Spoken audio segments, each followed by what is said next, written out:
And a little bit bad news and good news. Bad news is like the voice setting still out of control, and we cannot fix today. So that's a video maybe we cannot display today. Good news is maybe I will finish my class a little bit earlier. Because well, for me it's not good news actually. But you can imagine I have lots of news I want to share with you. But you can see I don't have any, just sometimes good discussion will after the video, but so far no voice, which is maybe I will I don't know replay after the consecutive 2 holidays, but not today. But today I can do something. So, first of all, the second topic today is I would like to talk about international trade and business. I know lots of students from IB, perhaps you can share some viewpoints, but this is also very important. The number one question: why we need to set up the international trade barrier? Why? Because we must expand our. Because we are now in the globalization area. So we need to trade with other country, yes, in case to make a profit to our country. Okay, so but just think in more details. Most of the countries try to set up some international trade barrier just because they want to protect their domestic companies. But is this good or not? Quick questions. How many years should we protect the domestic company? If you ask most of the domestic company owners, they will say forever. Yes, forever. But is that good for them? Not really, actually. They will lose their competitive capability. They may always under production, but one day if the government cannot protect anymore, because lots of rules will try to push the government open the door. So in that case, maybe those kind of domestic company will suddenly die. So think about that. Number one question. It's also very important is why we need to set up the international trade barrier. Number two is that good for company or not? So, and third question is for how long should we set up this kind of barrier in your report? Okay, so every week I would like to propose some question for you to think. And lots of news I will not be able to share today, sorry about that. Let's quickly mention that this is a national strike for Argentina around 2 years ago.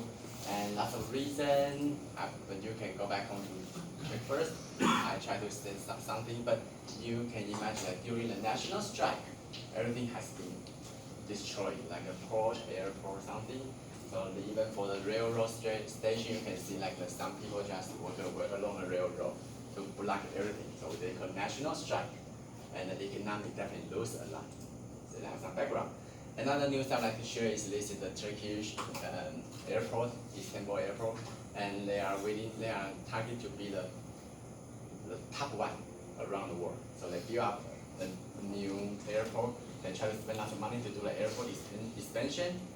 2 years ago, maybe this is the right decision. How about right now? 2 years ago, they believe the economy keep blooming.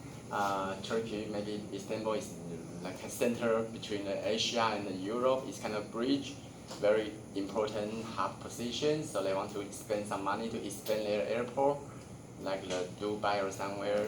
They want to build a central hub, and they spend lots of money. They rebuild the whole airport. 2 years ago looks like a right decision. How about right now? Definitely not. Under COVID-19, there is no business, no flight. So how should they do?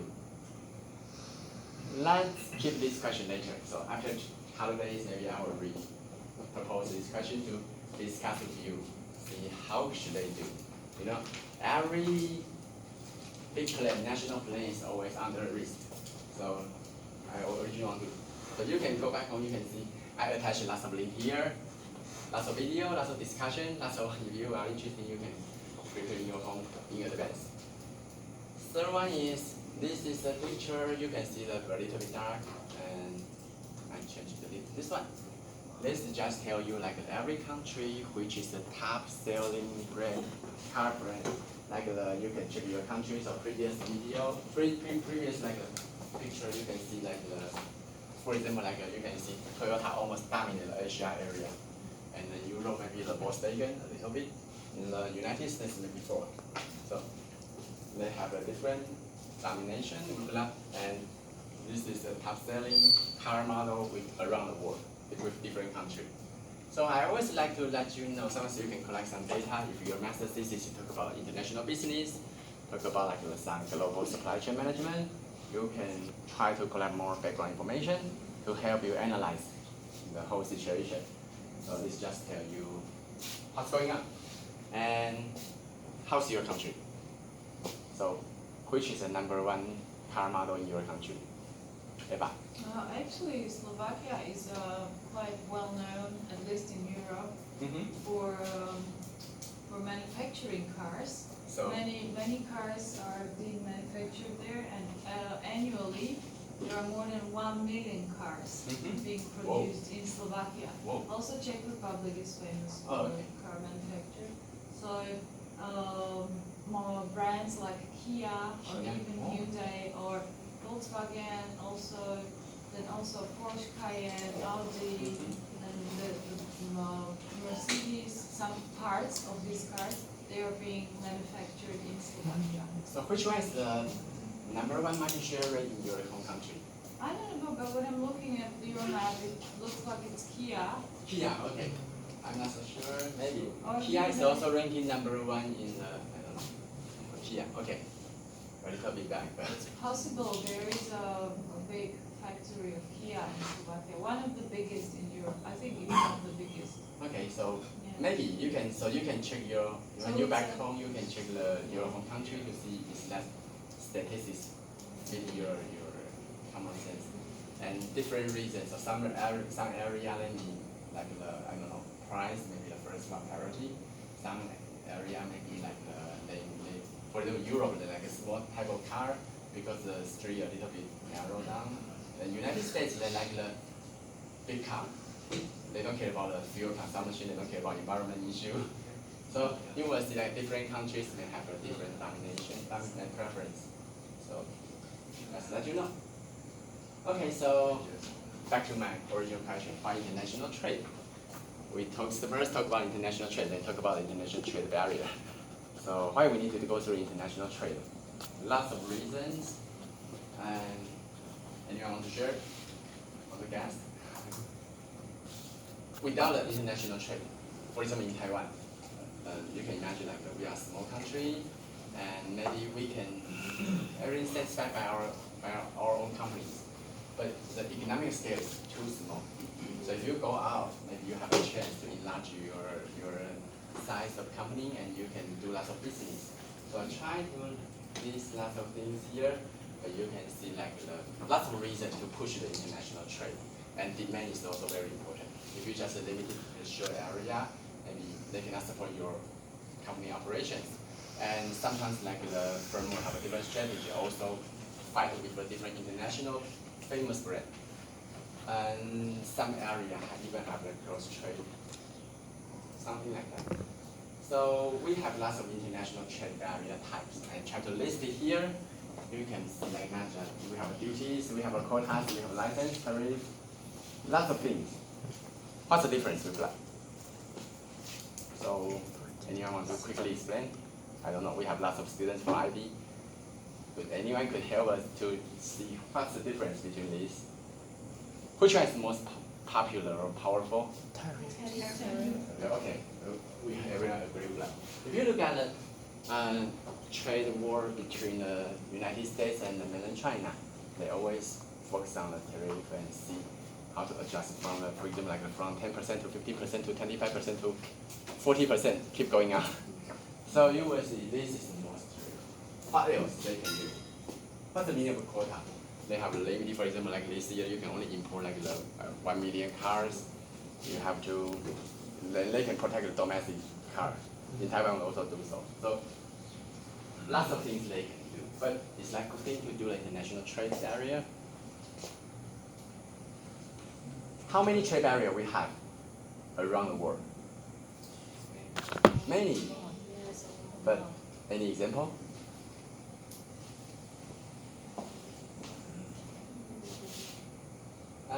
We have a lot too, but this video is very interesting, but today I cannot display that. But they try to put lots of arguments. So this job could be destroyed by trade or something like that.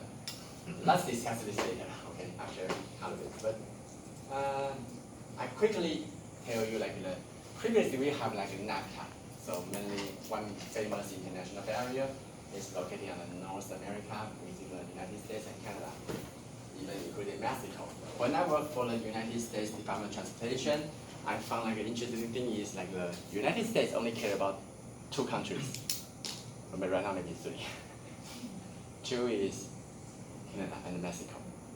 It's very interesting, they only care about their neighborhood. So we do lots of statistics, focus on how to dealing with the business between these two countries. But certainly right now you can think like you can see like they put more efforts on the mainland China. But I mean NAFTA is based on this background. So they try to do some like the negotiation agreement among these three countries. But what happened? Something different. This is starting from 1994. Later on they have let me quickly introduce everything. And even for South Asia, around 10 countries, they also have another agreement. And also like international barriers. So within these 10 countries, they can more easily to do the logistic movement and the global supply chain operations. But outside this barrier, maybe have some limitations. Even for European country, EU also has set up some like the regulation. But something is a little bit different is in the first one. So in the NAFTA, in 2 years ago, they start to build up a new NAFTA. What's the difference between a new NAFTA and an old NAFTA? Can anyone guess? So new NAFTA is still among these three countries, but inside the agreement quite different because of the President Trump. He tried to increase the power of the United States, so he set up two agreements, one for Canada, one for Mexico, and set up new NAFTA deals. Eventually, Canada and Mexico agrees to sign a new NAFTA, but it's kind of long debate among the 1 year. So if you go back home, you can quickly Google the background information. Let's talk about more details later because all these are on my video. Just to let you know, we have lots of international trade barriers. So lots of like trade barrier, but let's a little bit talk about like my question, three questions. Okay, again, should we really set an international trade barrier? In the economics viewpoint, it's just like a transaction go more freedom. If you set up some barrier, which means you limited some transaction opportunity, although you want to protect. But question two is, how long should we protect our domestic company? How will you think? Anyone want to guess? I have the statistic again, so I can share with you. But in general, anyone want to guess? For how long should you think is reasonable periods to protect domestic company? 3 years. 3 years? 5? 10?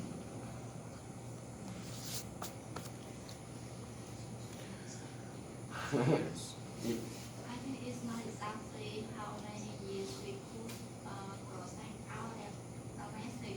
It's up to local countries.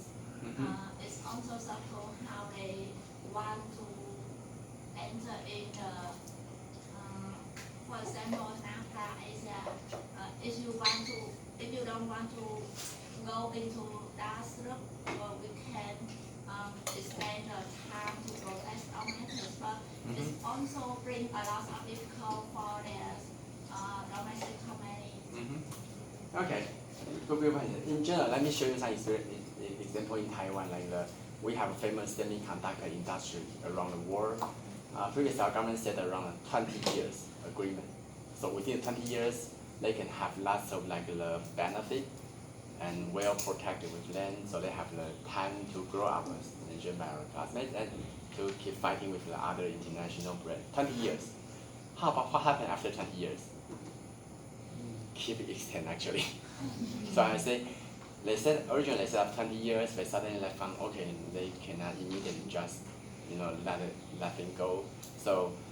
So far in Taiwan they keep extend. And when I try to check other countries' protection, similarly, I mean most of the companies try to almost protect as long as possible.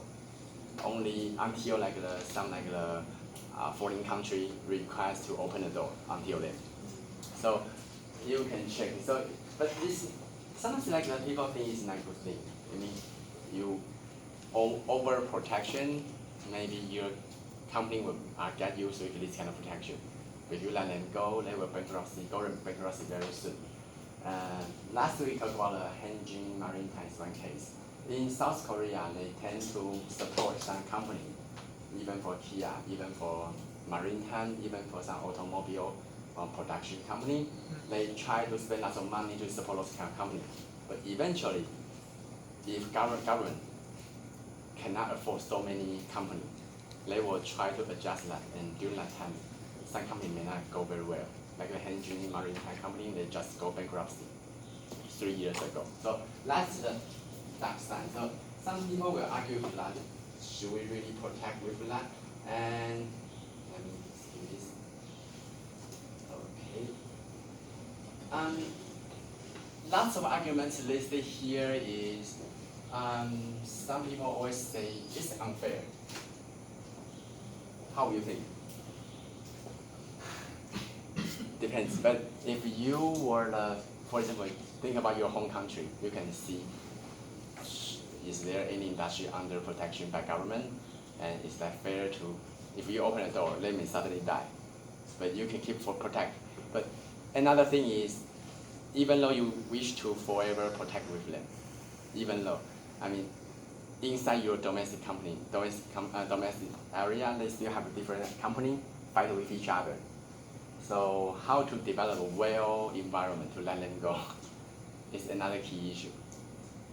So lots of things listed here, and still not good solution, but most of people tend to join it, also develop lots of international trade barrier again and again. So you can see even for United States, they try to, and mainland China, they try to lead two different new international barrier group. So see what's going on.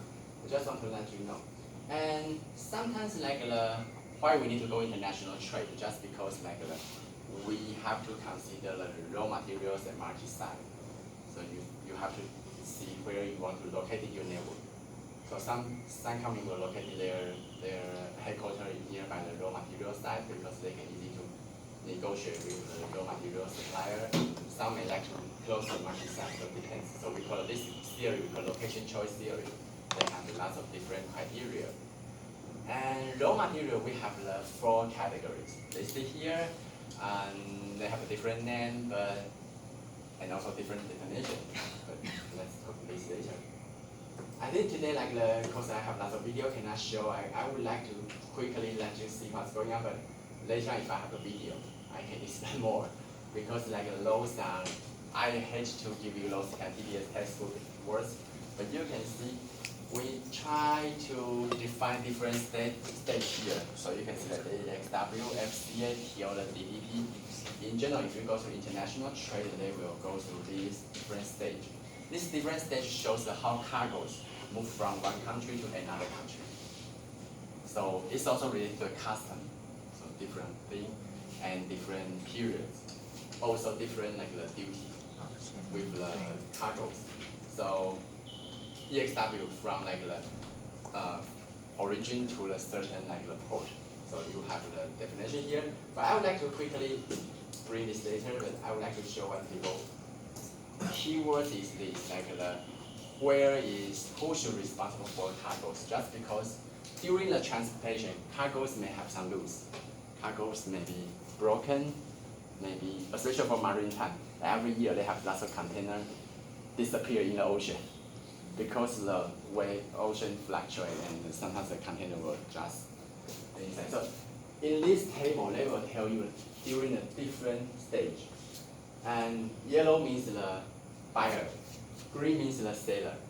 So they will take care of the responsibility with that. If cargo have something wrong, if a cargo lose or damage, how many percentage of insurance should they run to take care of that? So this table trying to define that. You can see different stage, very clear. Although I don't have it, I should put something. This word means the buyer, this means the seller. Just want to let you know, this is also very important because the international trade, they will go through every stage. Even though your cargo is under the, under the maritime containers, still need to define who should be responsible for that. So that's the contract with that. Different stage. And some people will try to ask by global logistics. I think most of you already know, and we want to attract more international customers. We want to enhance our competition. We want to leave some regulation or adding more regulation. We want to join a new market and increase our economic scales. The drawback is when you work out, someone will work in. So you have to fight with some international brands. Think about like the Pepsi or Coca-Cola, if they join to your local market, maybe your local market drink brand have to fight with them. Some of my students several years ago, they tried to analyze the different brands. For example, in Indonesia or in Vietnam, they have a domestic drink brand to fight with the Pepsi or Coca-Cola or some international brand. Very difficult. But sometimes maybe not, because like they have a different strategy. So international logistics, international trade is very important. And how to do that? We have lots of ways to do. We can do the export. We can do the production sharing. Lots of ways to do. So this is one picture I'd like to share today, and probably a little bit earlier to end this. But you can see what happened here. This shows like between the 1965 to 2005, the entire growth of the world exports with the different cargo types. So who is ranking number one? Machines and transportation equipment. But remember last week I shared another table. Transportation equipment become the final one. So it's different events may reshape or everything. But in general, food is also, although food is very important, but compared to, it depends on the amount or value. If you compare to the amount, maybe food is still huge amount. But if you compare in terms of value, maybe food will be ranking a little bit. So if you look at this, you have to better to check what the vertical axis want to illustrate. But just want to let you know, in the future, I highly suggest you, if you want to do your research master thesis, try to draw lots of, collect some data, draw some interesting figure to be better. Okay, and